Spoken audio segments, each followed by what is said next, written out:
এই ভিডিওতে বীজগণিতের একটা প্রশ্নের সমাধান করব। প্রশ্নটা হলো 2.22 whole to the power x সমান 0.222 whole to the power y সমান 1000 হলে 1/x মাইনাস 1/y এর মান কত হবে।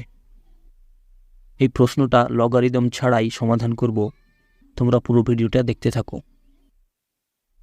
এখানে দেওয়া আছে 2.22 whole to the power x সমান 1000, সুতরাং আমরা এটাকে লিখতে পারি 1000 সমান 2.22 whole to the power x. তাহলে এখান থেকে পেয়ে যাব 1000 টু দি পাওয়ার 1/x সমান 2.22।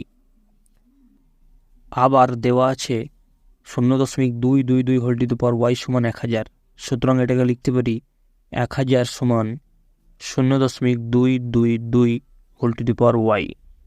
একইভাবে এখান থেকে পেয়ে যাব 1000 টু দি পাওয়ার 1/y সমান 0.222।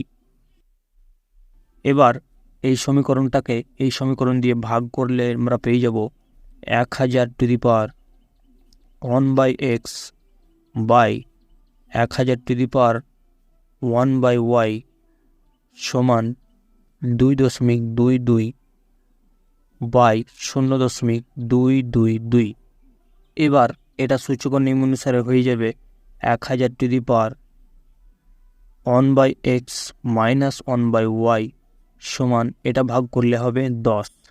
এই 10কে আমরা লিখতে পারি সমান 1000 টু দি পাওয়ার 1/3।